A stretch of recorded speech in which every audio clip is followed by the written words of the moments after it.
Bismillahirrahmanirrahim. Progressive Model School, Main Campus, Grade 4, Subject Science, Unit Number 1, Our Food. Assalamu alaikum students. Hope you are all fine. Okay students, previous lecture में हमने foods nutrients के बारे में पढ़ा था, ठीक है जी।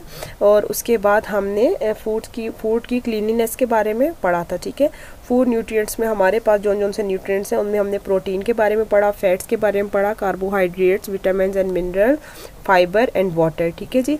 इन सब चीज़ों के बारे में प्रीवियस लेक्चर में मैंने आपको काफ़ी डिटेल में समझाया दिया था। अगर आपने प्रीवियस लेक्चर को फॉलो नहीं किया तो आप प्रोग्रेसिव के यूट्यूब चैनल पे जाकर आप प्रीवियस लेक्चर्स को सुन सकते हैं और उनसे इंफॉर्मेशन गेन कर सकते हैं। Okay students, today our topic is precautions while cooking, यानी कि खाना बनाते वक्त की एहतियाती तदाबीर, ठीक है जी। प्रिकॉशंस का मतलब होता है एहतियातें, ठीक है, यानी कि कुकिंग के दौरान हमें कौन कौन सी एहतियातें करनी चाहिए, ठीक है। Okay ji. Fruits and some vegetables like carrots, cucumber and radish are eaten raw but other foods have to be cooked before eating. Okay ji, हमारे पास कुछ फ्रूट्स और वेजिटेबल्स ऐसे होते हैं जो कि हम ऐसे ही खाते, रॉ फॉर्म में हम लोग उसको यूटिलाइज करते हैं। फॉर एग्जांपल कैरेट्स हैं, गाजर, क्यूकम्बर, खीरा एंड रेडिश, मूली, ठीक है। ये वो चीज़ें हैं। इनके अलावा और भी बहुत से ऐसे फूड हैं जो कि हम रॉ फॉर्म में यूटिलाइज करते हैं, लेकिन मेनली जो होते हैं वो हमारे पास ये, इसमें अनियन भी आता है, ठीक है जी, वो भी हम रॉ फॉर्म में यूटिलाइज उसको भी हम करते हैं। तो ये तमाम जब हम कोई भी ऐसा कुछ फूड्स होते हैं जो हम रॉ फॉर्म में खाते हैं और कुछ फूड्स होते हैं जिनको हम खाने से पहले उसको कुक्ड करते हैं, ठीक है जी। जिनमें हमारे पास फॉर एग्जांपल पोटैटो ले लो आप, ठीक है। पोटैटो आप एज इट इज़ नहीं यूटिलाइज कर सकते हो, वो हार्ड होता है, उसको आप कुक करोगे बिफोर ईटिंग, ठीक है। तो इसके अलावा हमारे पास मुख्तलिफ़ किस्म की वेजिटेबल्स हैं जिसमें हमारे पास पालक आती है, क्यूलीफ्लावर्स हैं, ठीक है, पम्पकिन है, बहुत सी और वेजिटेबल्स हैं हमारे पास जो कि हम लोग कुक करके यूज़ करते हैं, ठीक। Cooking makes a food soft, tasty and easy to digest. Cooking से क्या होता है, हमारा फूड सॉफ्ट होता है, मज़ेदार होता है और हम उसको आसानी से हज़म कर सकते हैं। अगर आप कोई वेजिटेबल और फ्रूट रॉ फॉर्म में अगर आप उसको यूटिलाइज़ करोगे तो वो ज़रा देर में डाइजेस्ट होता है, और जो फूड आपका कुक्ड होगा, ठीक है, तो वो आपको आराम से डाइजेस्ट हो सकता है। It also kill the germs. उसके अलावा जब हम किसी फूड को कुक करते हैं तो उसके अंदर जो जम्स होते हैं वो मर जाते हैं, क्योंकि हम उसको, कोई भी फूड है हम उसको फ्लेम के ऊपर कुक करेंगे, ठीक है। तो हीट से वो उसके जो अंदर जम्स रह जाते हैं, अगर वो कुछ जम्स हमारी वॉश करने के बावजूद भी अगर कुछ जम्स उस फूड में रह गए हैं तो जब हम उस फूड को हीट अप करेंगे, उसको आग के ऊपर पकाएंगे, फायर के ऊपर पकाएंगे, तो क्या होगा, तो उसमें जो मौजूद जम्स अगर कुछ रह गए हैं तो वो उसमें से किल हो जाएंगे, मर जाएंगे। There are different methods of cooking. खाना पकाने के मुख्तलिफ तरीके हैं, ठीक है। उसमें हमारे पास जैसे बॉयलिंग है, स्टीमिंग है, फ्राइंग है, रोस्टिंग है एंड बेकिंग है। हम लोग खाना मुख्तलिफ तरीक़ों को यूज़ करके बनाते हैं। फॉर एग्जांपल हम एग है, हम एग को बॉयल करके भी खाते हैं, हम एग को फ्राई करके भी खाते हैं, ठीक है। उसके अलावा स्टीमिंग का ऑप्शन आता है, हम फ़िश को स्टीम कर लेते हैं, हम मीट को स्टीम कर लेते हैं, हम मुख्तलिफ किस्म की वेजिटेबल्स को स्टीम कर लेते हैं।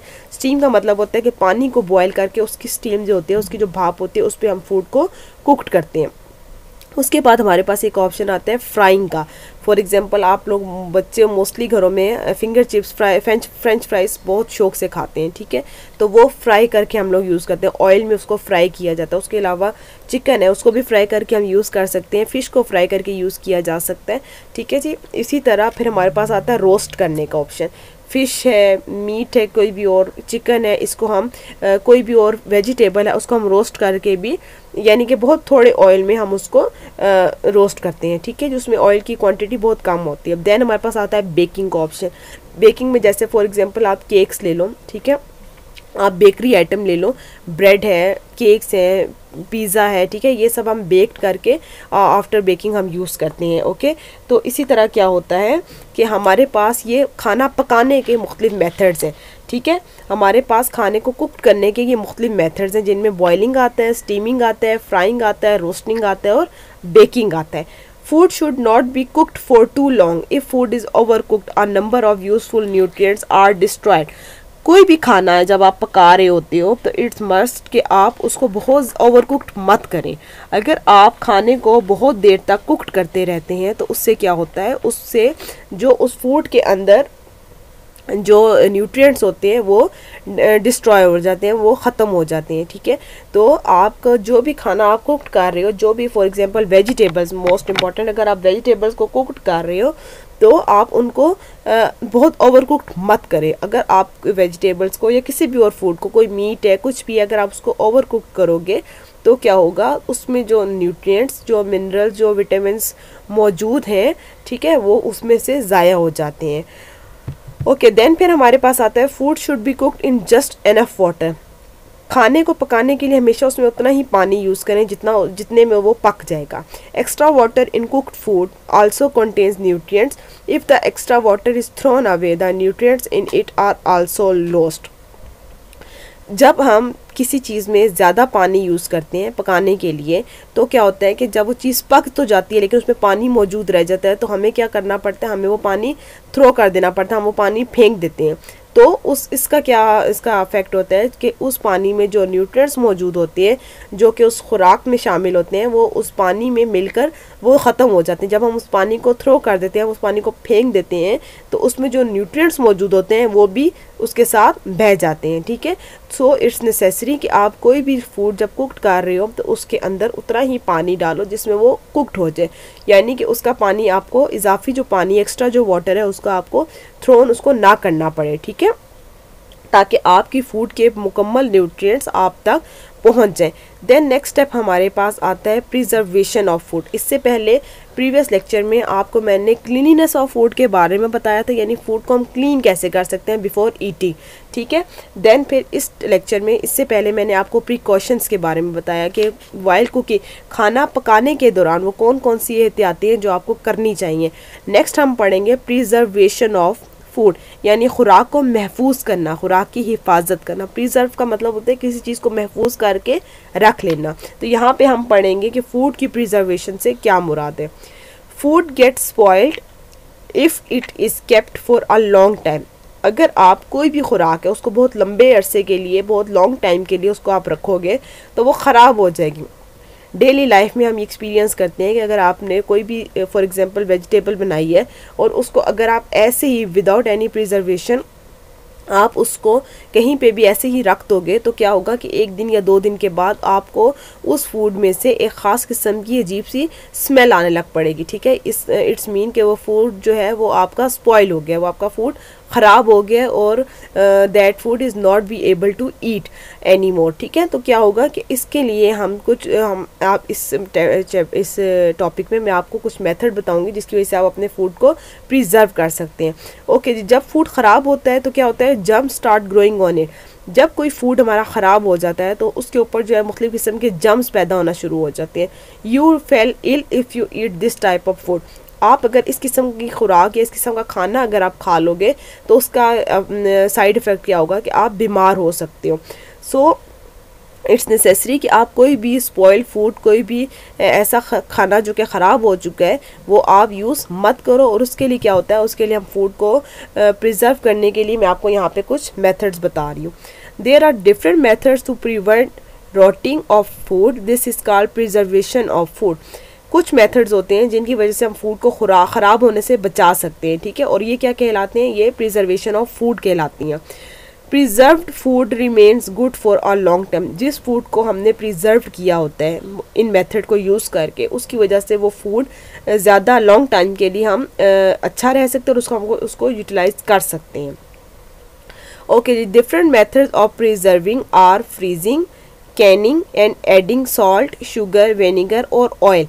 क्या है, अगर हम मुख्तलिफ फूड्स को फ्रीज़ कर दें तो वो सही प्रिजर्व हो जाता है, महफूज हो जाता है। फिर कैनिंग, कैन के ज़रिए एयर टाइट कैन होते हैं, उनमें फूड को रख दिया जाए तो वो आजकल आप जब मार्केट्स में जाओ या मुख्तलिफ मार्ट्स में जाओ तो आपको वहाँ पे मुख्तलिफ किस्म के फ्रूट्स के चंक्स या मुख्तलिफ किस्म की वेजिटेबल्स कैन में पैक नज़र आती हैं। ठीक है, तो क्या होता है, वो कैन में पैक इसलिए होते हैं कि उनको कुछ केमिकल्स, हार्मफुल केमिकल्स नहीं, यूज़फुल केमिकल्स लगा के वो वेजिटेबल प्रिजर्व कर दी जाती हैं ताकि आपको स्पेशली जो हमारी कंट्रीज़ हैं जो दूसरी हमारी ममालिक हैं, उनमें हमें बहुत से कैनड फूड्स मिलते हैं, ठीक है। तो उनका क्या मकसद होता है कि वहाँ पे क्योंकि एक बहुत बिजी लाइफ होती है, तो वो लोग जस्ट उस फूड को बाय करते हैं और उसको जाके वो इजीली कुक्ड कर देते हैं। उसको वॉश करना, उसको कट करना और इस सब चीज़ों से वो लोग टाइम सेव कर लेते हैं अपना। तो वो कैंड फूड जो होता है उससे वो लोग अपनी टाइम को सेव कर लेते हैं। But as we are an agriculture country, ठीक, we have an agriculture country, तो इट्स बेटर कि हम जो भी फ्रूट या जो भी वेजिटेबल यूज़ करें उसको हम फ्रेश ही यूज़ करें। एनी हाउस ये तो आपके कुछ मेथड्स हैं कि अगर आपके पास कुछ ऐसी वेजिटेबल्स हैं, कुछ ऐसे फूड हैं जिनको आप प्रिजर्व करना चाहते हो, तो उनको आप कैसे कर सकते हैं। फिर हम कुछ चीज़ों को सॉल्ट लगा के अगर रख दें, शुगर के ज़रिए, विनेगर के ज़रिए और ऑयल के ज़रिए भी हम उनको प्रिजर्व कर सकते हैं, ठीक है जी। उससे क्या होता है कि उससे भी हमारा जो फूड है वो ख़राब नहीं होता। Sometimes artificial chemicals substances called preservatives are added to the food. अच्छा, उसके अलावा बाज़ का, जैसे मैंने भी आपको कैंड फूड के बारे में बताया था, हम कुछ केमिकल्स को यूज़ करके अपनी फूड को प्रिजर्व कर देते हैं, ठीक है। तो उनको हम पे प्रिजर्वेटिव्स फूड कहते हैं, ठीक है। यानी कि केमिकल्स के थ्रू, आर्टिफिशियल केमिकल्स के थ्रू हम अपनी फूड को महफूज कर लेते हैं ताकि वो ख़राब ना हो, ठीक है जी। ये वो हमारे मेथड्स हैं मुख्तलिफ जिनके थ्रू हम अपने फूड को ऐसे रख सकते हैं कि वो ख़राब नहीं होते। Okay students, now we have our question answer. First of all we have our short question answer and the question number 1 is write 2 foods which are rich in carbohydrates. Previous lecture में मैंने आपको जब carbohydrates के बारे में बताया था तो उसमें मैंने आपको फूड्स बताए थे कि कौन कौन से ऐसे फूड हैं जिनमें कार्बोहाइड्रेट ज़्यादा क्वांटिटी में मौजूद होता है। तो वो हमारे पास answer is rice and potatoes. ये दो, हमें उन्होंने 2 फूड्स का बोला है, दैट्स वाई हम यहाँ पे 2 फूड्स का ही बता रहे हैं। तो हमारे पास जो पहला फूड है राइस चावल एंड पोटैटोज़ आलू, ये वो 2 फूड हैं जिनमें कार्बोहाइड्रेट्स अच्छी क्वांटिटी में मौजूद होता है। Question number 2 is name 2 minerals which are needed in small amount to your body. ऐसे मिनरल्स जो कि उनके ऐसे मिनरल्स 2 मिनरल्स के नाम बताएं जो कि आपकी बॉडी को स्मॉल क्वांटिटी में चाहिए होते हैं ड्यूरिंग लेक्चर, प्रीवियस लेक्चर जिसमें मैंने आपको मिनरल्स के बारे में पढ़ाया था। मैंने आपको बताया था कि उसमें आपको मिनरल्स और विटामिन बहुत लो क्वांटिटी में, स्मॉल क्वांटिटी में आपको रिक्वायर्ड होते हैं, ठीक है। तो कौन से ऐसे 2 मिनरल्स हैं जिनकी क्वांटिटी आपको, थोड़ी क्वांटिटी आपको चाहिए होती है? तो उसमें आता है calcium and iron. Calcium strong bones and teeth के लिए ज़रूरी है और आयरन क्या है? आयरन आपकी ब्लड की फॉर्मेशन के लिए हेल्पफुल होता है। ओके जी, question number 3 is why do we cook food. हम खाने को क्यों पकाते हैं, ठीक है। Cooking makes the food soft, tasty and easy to digest. It also kills the germs. खाना जो है वो हमारी खुराक पकाने से हमारी खुराक नरम हो जाती है, मज़ेदार हो जाती है और हमें हज़म करने में आसानी रहती है। अभी जो मैंने आपको पिछला टॉपिक बताया था उसमें मैंने आपको यही पढ़ाया था कि जब हम किसी फूड को कुक्ड करते हैं तो उसकी वजह से हमारा फूड जो है वो नरम हो जाता है। फॉर एग्जांपल अगर हम पोटैटो की एग्जांपल लेते हैं तो पोटैटो रॉ फॉर्म में बहुत हार्ड होता है, ठीक है। उसको हम एज इट इज़ यूटिलाइज नहीं कर सकते, तो हम उसको जब पका लेते हैं तो उसके बाद जो है वो पोटैटो नरम हो जाता है जिसकी वजह से हम उसको ईजीली खा लेते हैं। इसके अलावा वो टेस्टी हो जाती है हमारी फूड और फिर उसको हज़म करने में हमें आसानी रहती है। It also kills the germ. इसके अलावा जो कुक्ड फूड होती है उसमें जम्स भी मर जाते हैं, ठीक है। अगर हमारी वॉशिंग के बावजूद कुछ जम्स किसी फूड में रह जाए तो पकाने से वो जम्स मुकम्मल तौर पर ख़त्म हो जाते हैं। ओके स्टूडेंट्स, ये 3 हमारे शॉर्ट क्वेश्चन आंसर है। Now we have our long question answer and the long question number 1 is what is nutrient, ठीक है जी। ओके जी, फूड कंटेन्स डिफरेंट, ओके जी, यहाँ पे हमारा न्यूट्रिएंट, ठीक है। Food contains different substances like proteins, fats, minerals, carbohydrates, vitamins which are useful to your body. These substances are called nutrients. मैंने आपको प्रीवियस लेक्चर में जो हमारा फर्स्ट टॉपिक था न्यूट्रिएंट्स में, उसमें मैंने आपको बताया था कि हमारी खुराक में कुछ सब्सटेंसेस मौजूद होते हैं जो हमारी बॉडी की ग्रोथ के लिए हेल्पफुल होते हैं और इन सब्सटेंसेस को हम न्यूट्रिएंट्स कहते हैं, ठीक है। अब इनमें कौन कौन से न्यूट्रिएंट्स हैं? प्रोटीन है, फैट है, मिनरल है, कार्बोहाइड्रेट्स है, विटामिन्स है, ठीक है। तो ये तमाम, इसके अलावा वाटर है, फाइबर आता है, ठीक है जी। तो ये तमाम हमारे वो न्यूट्रिएंट्स हैं जो हमारे बॉडी के लिए हेल्पफुल होते हैं, ठीक है। तो जो हमारी फूड में जो सब्सटेंसेस मौजूद होते हैं वो न्यूट्रिएंट्स कहलाते हैं। ओके जी, नेक्स्ट है what is balanced diet. Okay, question number 2 is what is balanced diet. The food you eat the whole day is called diet. जो फूड आप अपने सारा दिन में खाते हो उसको आप डाइट कहते हो। But the diet that provide all the nutrients in the right amount is called balance diet. Balance diet कौन सी डाइट होती है? ऐसी डाइट जो कि आपको आपके तमाम न्यूट्रिएंट्स आपकी बॉडी नीड्स के अकॉर्डिंग प्रोवाइड कर रही हो, उसको हम बैलेंस डाइट कहते हैं। यानी कि जो चीज़ आप डेली लाइफ में, डेली रूटीन में आप खा रहे हो, ठीक है, वो तो आपकी डाइट है। लेकिन बैलेंस डाइट वो कब होगी? जब वो आपको तमाम न्यूट्रिएंट्स आपके बॉडी के अकॉर्डिंग वो प्रोवाइड करे, ठीक है। तो एक ऐसा फूड जो आपको तमाम न्यूट्रिएंट्स आपकी बॉडी वेट के अकॉर्डिंग, आपकी बॉडी नीड के अकॉर्डिंग आपको प्रोवाइड कर रही हो, वो ऐसे फूड या ऐसी डाइट जो है वो हम उसको बैलेंस डाइट कहते हैं। ओके स्टूडेंट्स, ये हमारा आज का लेक्चर था। होपफुली आपको अच्छे समझ आया होगा। इस लेक्चर में आपको इस यूनिट से related short and long question answer के बारे में भी बता दिया गया है। अगर आपने ये अपनी नोटबुक्स पर नहीं किए तो काइंडली अपनी नोटबुक पर अटैम्प्ट कर लें। Take very good care of yourself. Thank you. Allah हाफिज़।